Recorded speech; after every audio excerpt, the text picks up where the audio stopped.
Making the risk of pointing out the obvious, the NBA was a much different place 30 plus years ago. Not just in terms of the competitors involved, but the very structure of the playoff bracket was extremely different. For example, back then, the first round of the NBA playoffs was determined in a best of 5 rather than a best of 7. Specifically, in the 1994 NBA playoffs, this had some massive implications on the competition. And what preceded was one of the most thrilling and iconic outcomes in hoops history. In the Western Conference, the first round matchup was between the 8th-seeded Denver Nuggets and the 1st-seeded Seattle Supersonics. To say that there was a clear favorite in this series would be an understatement. The Sonics had an electric atmosphere and had two of the best in the business at their positions in Gary Payton and Shawn Kemp, not to mention a loaded bench and a proven head coach. Beyond that, the Sonics not only had the best record in the Western Conference, but the best record in the entire league at 63-19. Seattle also had the best net rating in the entire league that season, meaning they're not only winning their games, but they're usually blowing teams out. Then there was the 8th-seeded Nuggets, who barely made it to the playoffs with a 42-40 record. The Nuggets also had the youngest team in the entire league, which led people to count them out to an even greater extent due to their youth.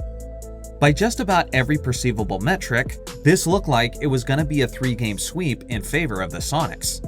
But beyond all of that was an even more damning stat for the Nuggets. At that point in time in NBA history, no 8th seed had ever defeated a 1st seed in the NBA playoffs. Many decades worth of professional basketball, and each year several teams got a shot, and yet it had still never been accomplished. And if it was ever going to happen, this certainly didn't seem like the team to do it. With that said, this Nuggets team had some young and scrappy fighters who were still in the process of establishing themselves in this league. First off was the incredibly skilled Mahmoud Abdul-Rauf, who's now famous for sharing a similar skill set with the great Steph Curry. LaFonso Ellis was an athletic power forward with power and attitude, making him somewhat similar to the opposing Shawn Kemp. And down low was the Nuggets' greatest asset, the 27-year-old Dikembe Mutombo, who would host block parties on a regular basis during that era, and they were going to need absolutely everything he had to offer if they were going to pull off this miracle. When the game started, no one was surprised to see how things were unfolding. As expected, the Sonics stormed out of the gates and established their dominance early, and at the end of Game 1, they had destroyed the Nuggets with a final score of 106-82. Then in Game 2, Seattle would hold their home court advantage, as they won that game as well, 97-87.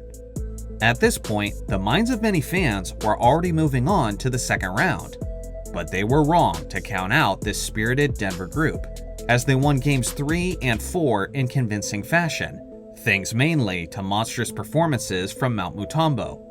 With that being said, winning the deciding 5th game in Seattle still seemed impossible, as they always fed off of the energy from their home crowd and had a league best 37-4 record at home.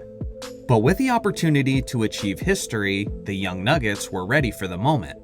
In the process, Dikembe Mutombo set the NBA playoff record for the most blocks ever in a 5-game playoff series.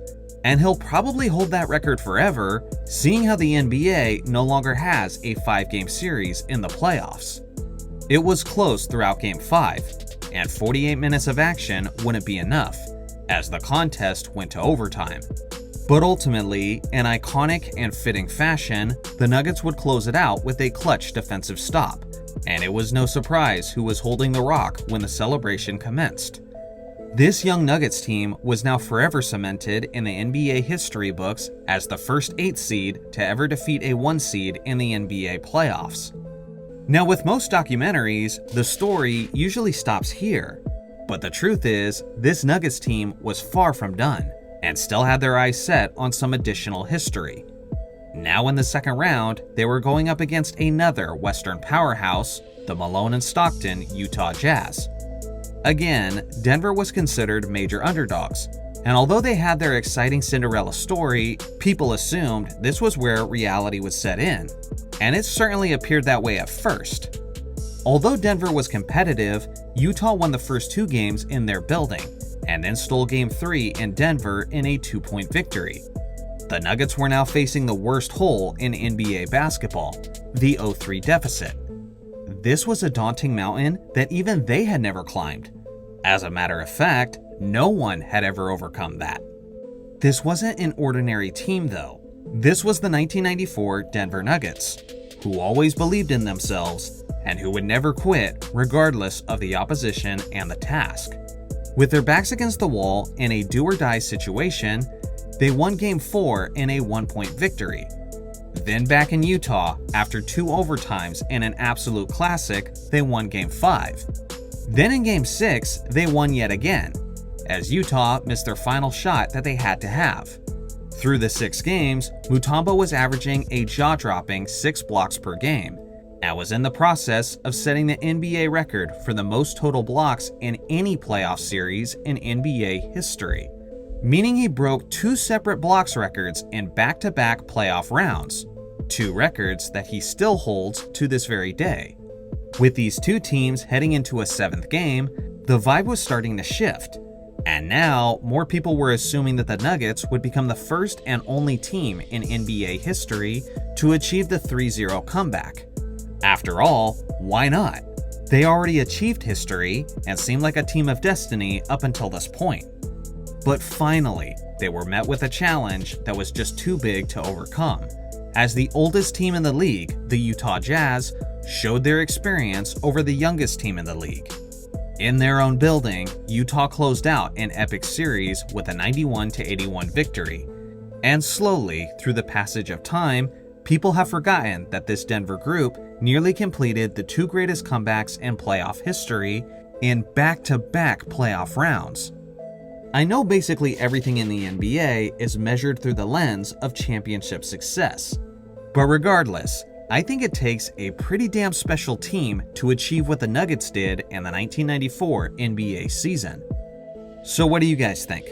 Will we ever see a team overcome the 0-3 deficit? I look forward to hearing your thoughts in the comment section below.